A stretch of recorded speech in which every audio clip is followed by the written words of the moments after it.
গ্যারেজও বলা চলে না, আধুনিক বাস টার্মিনালও বলা চলে না। এখানে তো জাস্ট শুধু ভবনটাই তৈরি করা হয়েছে, কিন্তু টার্মিনালটা তো আর কখনো চালু করা হয় না ভাই। এটা এখন এইভাবে পড়ে আছে, যে যার যেমন মন চায় তেমন ব্যবহার করতেছে। একটু বৃষ্টি নামলেই মনে করেন যে এখানে আঁটু পানি বাঁধা যায়, নাই কোনো ড্রেন, নাই কোনো ভালো বাথরুম, নাই কোনো বিশ্রামাগার।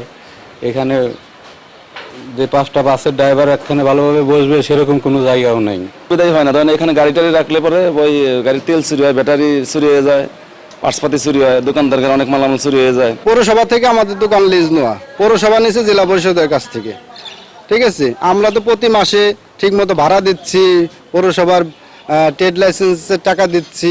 শিল্পকলার মতন যদি করে এখানে যদি হয় তাহলে ভালো হোক।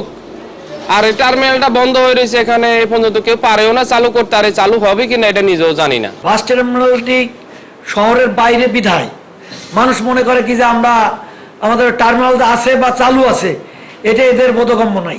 কিন্তু বাস টার্মিনাল চালু আছে, টার্মিনালের প্রবেশদ্বার খারাপ হওয়ার কারণে যাত্রী সহ বাসগুলো যাতে ওখানে জার্কিং হয়, যাত্রীরা আপত্তি করে বিধায় বাস সোজাসুজি যায়।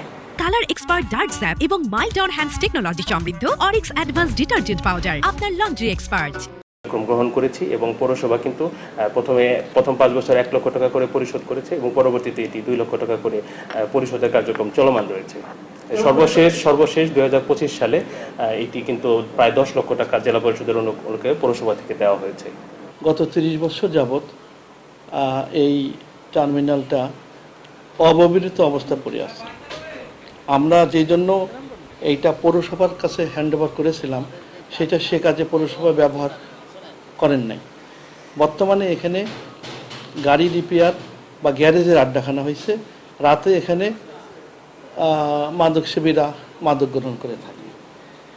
আমরা পৌরসভার কাছে 1,72,50,385 টাকা আমাদের এই টার্মিনাল ব্যয় বাবদ পাবো আমরা। এই টাকার মধ্যে গত 26 বছরে পৌরসভা মাত্র 13 লক্ষ টাকা পরিশোধ করছেন। আমরা এখনও 1,59,50,385 টাকা আমরা পৌরসভার কাছে পাবো। এটা আমরা ইতিমধ্যে আমি স্থানীয় 2 সাংসদ যারা হারুনুর রশিদ হারুন এবং আলী নেওয়াজ খান মাহমুদ সাহেবের সাথে আমি কথা বলেছি। মাননীয় সংস্কৃতি মন্ত্রী উনি বলেছেন আমি চিনে আসি, আমি আসার পরে ডিসি মহোদয়ের সাথে কথা বলে আমরা একটা প্রি প্ল্যান করবো, যাতে আমরা এটা 2 অংশে ভাগ করে রাজবাড়ী টার্মিনালকে বা রাজবাড়ী শহরকে আমরা সৌন্দর্য স্থান হিসেবে এটা পরিগণিত করতে পারি।